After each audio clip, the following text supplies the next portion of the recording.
नमस्कार, मैं हूँ अमिता पंकज, आप देख रहे हैं राजसत्ता एक्सप्रेस। राजसत्ता एक्सप्रेस में आज बात करने जा रहे हैं लोकसभा इलेक्शन का छठवां चरण जो था वो पूरा हुआ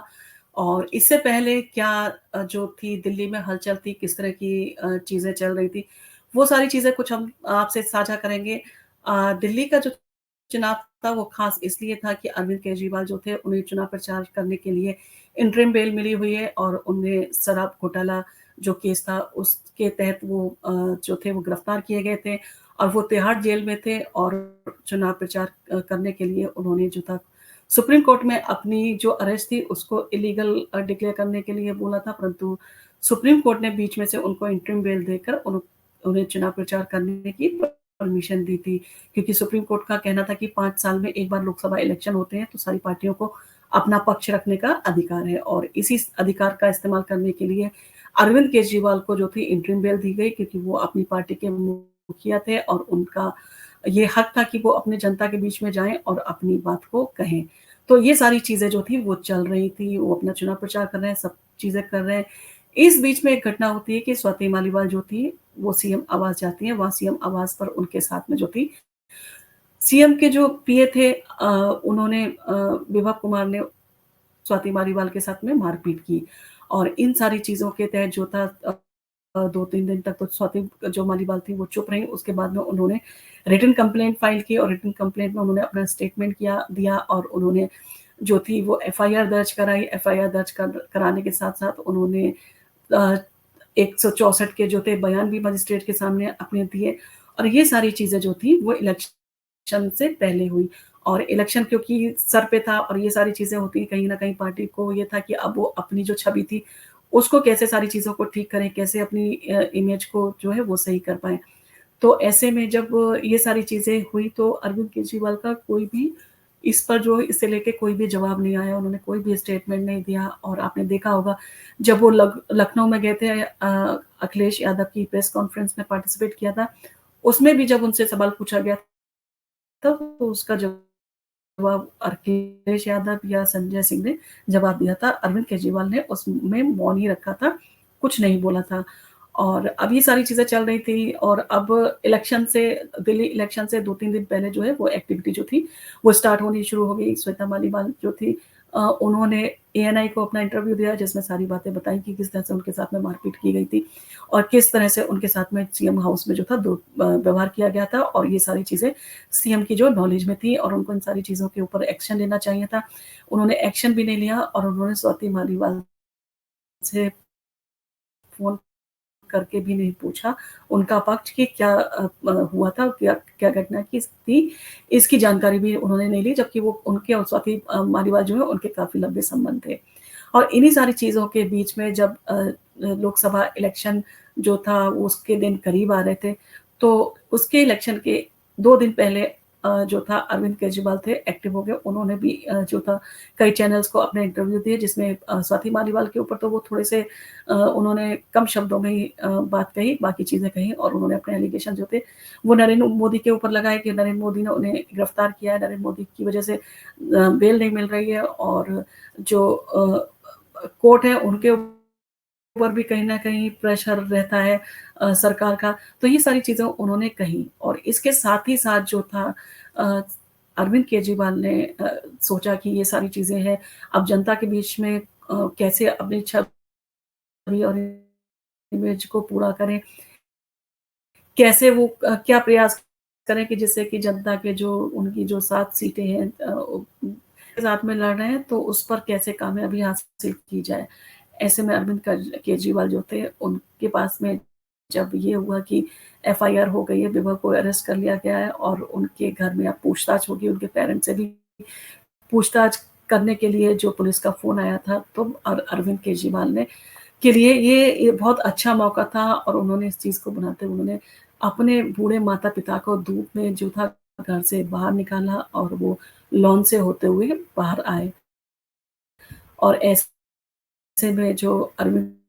केजरीवाल की वाइफ थी, वो उनकी माताजी का हाथ पकड़ी थी और अरविंद केजरीवाल जो थे, वो अपना जी का हाथ लेके भरी धूप में बाहर लेके निकले और आके उन्होंने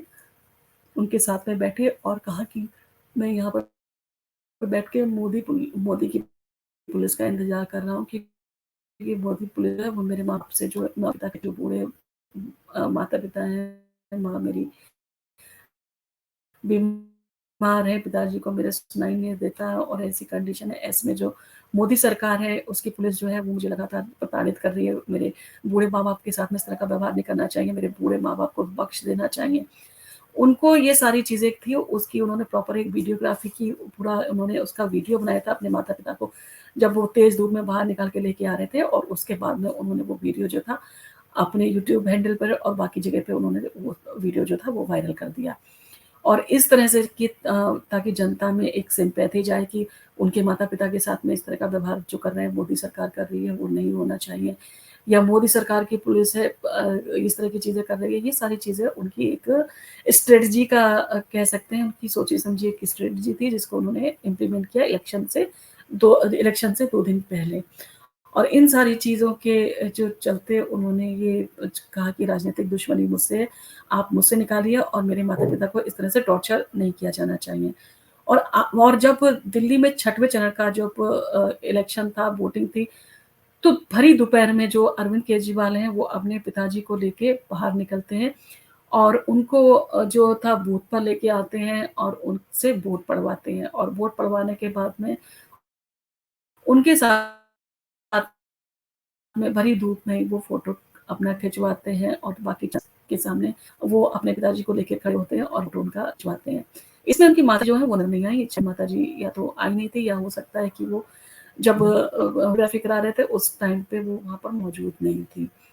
तो इन सारी चीज़ देखते हुए अरविंद केजरीवाल को समझना बहुत ज़रूरी है कि वो इस तरह की चीज़ उन्होंने क्यों की, इस तरह का उन्होंने अपने माता-पिता के को पॉलिटिकली उन्होंने इस्तेमाल क्यों किया।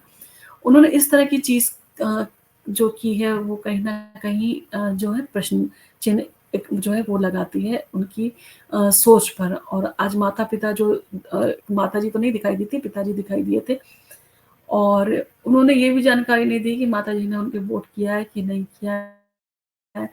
और वो इतने सेंसिटिव नहीं है कि अपने माता-पिता का वोट था वो घर से जो है वो कास्ट करवा देते। और इलेक्शन कमीशन ने पहले भी व्यवस्था करके ये रखी थी कि जो सीनियर सिटीज़न है या जिन्हें चलने-फिरने में कोई दिक्कत है, अगर वो सूचित करते हैं तो उनका वोट जो है वो इलेक्शन कमीशन जो था बैलेट पेपर के ज़रिए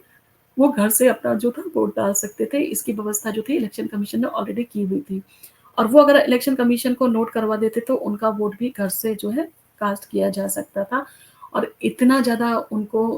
वो ड्रामा करने की भी ज़रूरत नहीं पड़ती। और ये सारी चीज़ें ऑलरेडी सारे लोगों को पता है, सारी पार्टीज़ के नेताओं को पता है। वो ऑलरेडी अपने जितने भी वोटर्स हैं, उनको भी इन सारी चीज़ों के बारे में सूचित कर रहे हैं। तो क्या अरविंद केजरीवाल को ये नहीं पता था कि उनके माता-पिताजी जब इतनी तबीयत खराब है, उनकी कई तरह की बीमारियाँ हैं, उनको सुनाई भी नहीं पड़ता है, तो उनको इतनी धूप में वो वोट डलवाने के लिए बाहर निकाल के लेके आए। और क्या उन्होंने ये वोट डालने और उनको जो निकालना और जिस तरह से था, एक तरफ तो वो ये संदेश देना चाहते हैं कि हर किसी को वोट करना चाहिए, देखो मेरे बूढ़े पिताजी हैं, वो भी वोट कर रहे हैं। दूसरी तरफ जो इलेक्शन कमीशन ने व्यवस्था कर रखी है, जो सीनियर सिटीज़न है उनको वोट डलवाने की, तो उसको उन्होंने उसे अवेल क्यों नहीं किया? उसका फ़ायदा उन्होंने क्यों नहीं किया? अपने माता-पिता को आराम से वोट डलवा सकते थे, तो उसको क्यों नहीं उन्होंने कहा? और 1 दिन पहले वो था उन्होंने उनको धूप में निकाल के लेके आए थे और उन्होंने उनको पूरी तरह से फिर बाद में एक पूरा राउंड कटवाया, पूरा उनकी वीडियोग्राफ़ी करवाई और उसके बाद में उसको वीडियो को अपलोड किया। और ये उन्होंने जो था प्रेस कॉन्फ्रेंस में भी कहा कि मेरे बूढ़े माता-पिता को इस तरह से परेशान किया जा रहा है, जो मोदी की पुलिस है वो परेशान ना करे मेरे माता-पिता को। आपको मेरे मानिए मेरे जो बूढ़े माता-पिता हैं उनको इस तरह से ना परेशान किया जाए। और कल मोदी पुलिस ये था घर से जो था गार्डन तक वो बाहर निकालने का उन्होंने पूरा जो था वो किया और आज वोट डालने के लिए जो उनके पिताजी थे वो क्या बूढ़े नहीं थे? क्या उनकी जो एज थी अब नहीं थी? तो ये सारी चीज़ें कहीं न कहीं जनता को भी ये सोचने पर मजबूर करती हैं कि किस तरह की पॉलिटिक्स और किस तरह के लोग जो है वो हथकंडे अपनाते हैं वोट पाने के लिए। और जो अरविंद केजरीवाल हैं उनके ऊपर कई तरह के आरोप लगाए हैं, उनके ऊपर जो दिल्ली का शराब घोटाला है, उसमें उन्हें अरेस्ट किया गया था। उसके साथ-साथ दिल्ली के जो स्कूल हैं, उसके अंदर भी जो हाई कोर्ट था उसने डाँट लगाई थी टाइम से उन्हें यूनिफ़ॉर्म और जो बुक्स थी वो नहीं जो है वो मुहैया कराई गई थी। इसके साथ ही साथ टीन शेड पड़े थे जहाँ पर बच्चे बैठ के गर्मी में पढ़ रहे थे, वहाँ क्लासरूम की कोई सुविधा नहीं दी गई थी और दिल्ली हाई कोर्ट ने ये भी कहा था कि एक तरफ आप अपने जो स्कूल है उसका इतनी बड़ी-बड़ी बातें करते हैं और एक तरफ इस तरह की चीज़ें हैं जो आपके सामने आ रही हैं। इसके साथ ही साथ जो जल बोर्ड का घोटाला है वो भी उनका ईडी ने उसके ऊपर भी जो है वो जाँच चल रही है और उनके ऊपर एनआईए से रिलेटेड भी कुछ चीज़ें जो है वो निकल के आ रही हैं कि उन्होंने जो है वो कुछ जो थे एक कुछ एंटी जो इंडियन लॉबी है, उससे उन्होंने चंदा लिया है। उन्होंने खालिस्तानी कुछ लीडर हैं, उनसे उन्होंने चंदा चंदा लिया है। पन्नू ने तो बाकायदा एक वीडियो रिलीज़ किया था जिसमें कहा था कि उन्होंने 16 मिलियन जो थे, वो लिए थे उनसे जो खालिस्तानी एक प्रोफ़ेसर है, उनको छुड़ाने के लिए और जो अमृतपाल है, उसको छुड़ाने के लिए उन्होंने ये सारी जो थी पैसे जो थे उनसे लिए थे और इस तरह की चीज़ें जो हैं लगातार आरोप जो है अरविंद केजरीवाल के ऊपर लगाए जा रहे हैं और पॉलिटिक्स के लिए अपने माता-पिता का इस तरह से दिखावा करना, इस तरह से उनकी वीडियोग्राफ़ी करवाना, जनता को ये जो है ड्रामा समझ में आएगा या नहीं आएगा ये तो हम नहीं कह सकते। हो सकता है उन्होंने इमोशनल कार्ड खेला है, वो जनता के दिल को टच किया हो, जनता इमोशनली कनेक्ट की हो और जनता को लगा होगा नहीं हाँ, उनके बूढ़े माता-पिता हैं, उनके ऊपर इस तरह का अत्याचार जो है वो नहीं होना चाहिए था और उनका ये इमोशनल कार्ड जो है अगर सही गया तो उनको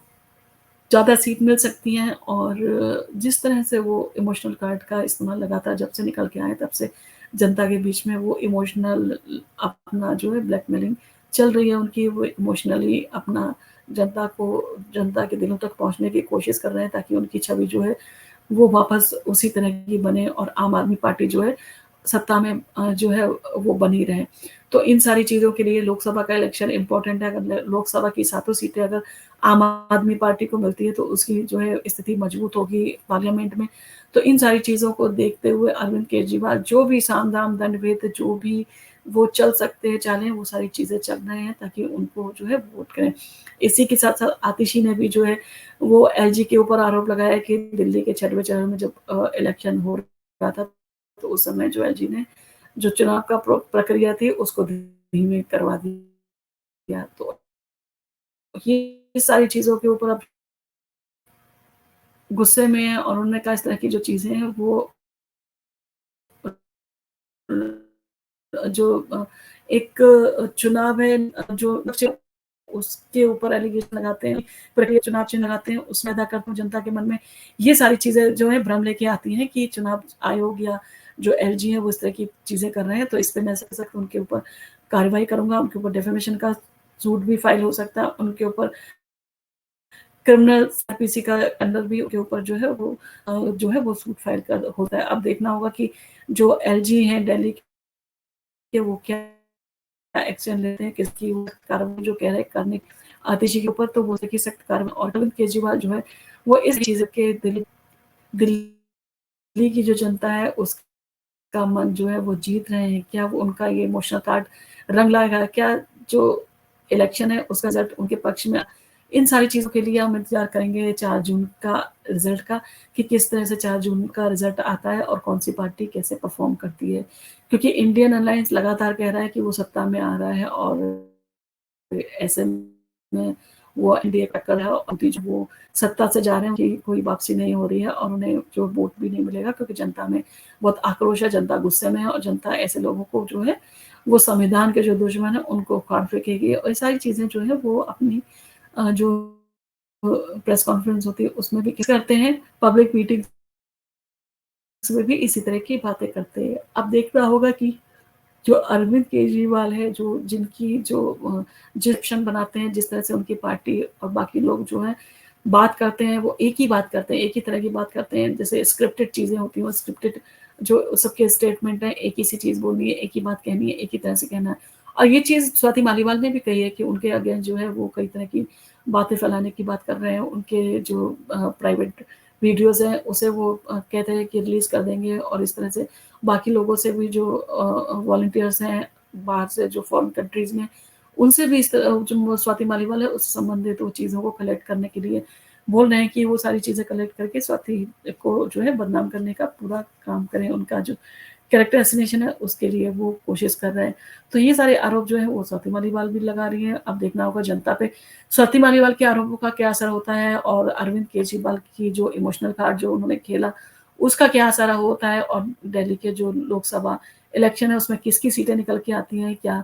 अरविंद केजरीवाल जैसा दावा कर रहे हैं, वो सातों सीटें जीत पाते हैं।